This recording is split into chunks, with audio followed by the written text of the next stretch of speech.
Alright guys, it's time for another double whammy. This time it's of The Last Airbender and the Twilight Saga Eclipse. As always, we're going to start with the movie I saw first, The Last Airbender. Now I got in this movie on a special advanced screening, and we were part of the first audience in the country to see the movie. They haven't even premiered the film worldwide yet. It was hosted by the producer of the movie, Frank Marshall. He had a Q&A, and I got to get up close and personal and talk with him.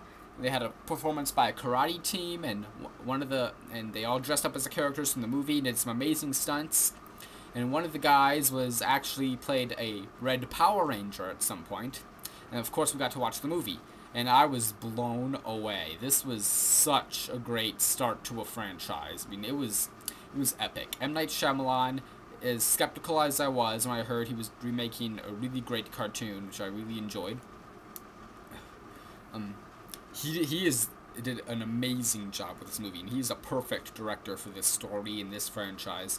And the acting for this movie is top notch, especially from Dev Patel and Nicola Peltz, who play Zuko and Katara, respectively. I was a little skeptical about them at first. Try as I might, I could not see them in the roles. When the movie started, all that went away, and I was watching Zuko and Katara. These guys are perfect, and they embody the characters so well, especially as well as everyone else. They just completely embody their characters almost perfectly. It's uncanny.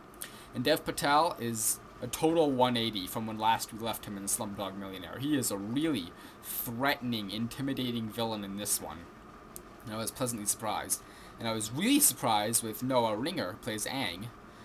He is... M. Night Shyamalan has a talent for finding child actors, and this kid is one of the best. I mean, this guy's going places. According to Frank Marshall, they found him in Texas, and he just sent in a tape of him doing karate.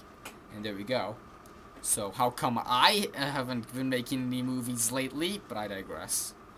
This kid is great. He is one of the best child actors I've seen in a while. And that is saying something. And the movie looks fantastic. I mean, the effects are amazing. I mean, you really feel like these guys actually have powers and they're actually bending the elements. And it looks amazing, especially the climactic setting of the Water Nation, which is a whole city built on ice. It looks fantastic. I give this movie 4.5 stars, just short of the full 5. Because this was one of the best, arguably the best movie of the summer so far. It was excellent. And now on to Eclipse. Oh boy, there are a lot of hopes riding on this one, I bet. Bet you're all holding your breath. What did he think? What did he think? Ladies and gentlemen, the Twilight Saga has made a comeback. And an epic one at that. I'm dead serious. This movie is good. Really good. I was surprised. They did a lot of stuff right in this one, I have to say. I mean, maybe it's the new director, maybe it's just the new story in general. Maybe it helps that I actually read the book this time, because I didn't read New Moon, and it's the only one I haven't read, and I tested it.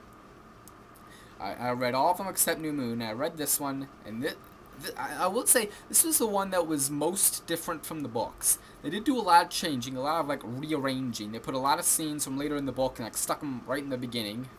Like, a lot of some of the scenes got flipped around a lot. And they added in a lot of new stuff. Like, a lot of new stuff with the newborn vampires. And, but it's good. It's really, really good, I have to say. And it's surprisingly funny. There are a lot of jokes in this movie, and there was a lot of laughter going on here. So, guys, you don't have to be scared when your girlfriend takes you to see this, because there's a lot in it you'll like, and there's a lot of action as well.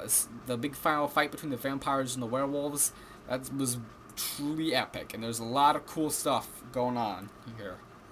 And unfortunately, they did not take me up on my request that Leah goes topless. I know, you're all disappointed. But they're still Breaking Dawn, and I'm almost 100% certain that's going to be rated R, so you never know. Might have to let the guys in the movie know about my little proposal. Tell you what, everyone, if you think Leah should go shirtless in Breaking Dawn, comment on this video. Just say yes. Comment yes if you want Leah to go shirtless for Breaking Dawn. And then we'll send it in and see what everyone else thinks. But honestly, this was surprising. This was one of the biggest surprise of the summer so far, I have to say. This was really good. Twilight's made a big comeback, I have to say. I didn't think they could after the cinematic disaster that was New Moon, but there you go. I give it 4 stars. This was really, really good. And Dakota Fanning was in it. I have to say, Dakota Fanning was in it. And she had stuff to do. Almost all of it was added in late. It was not in the book, but who cares.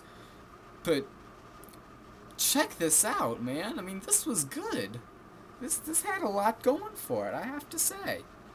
I mean, I'm dead serious. Go see this. I mean, or guys, just, you can breathe a sigh of relief knowing your girlfriend's gonna take you to this, because this is not the disaster New Moon was.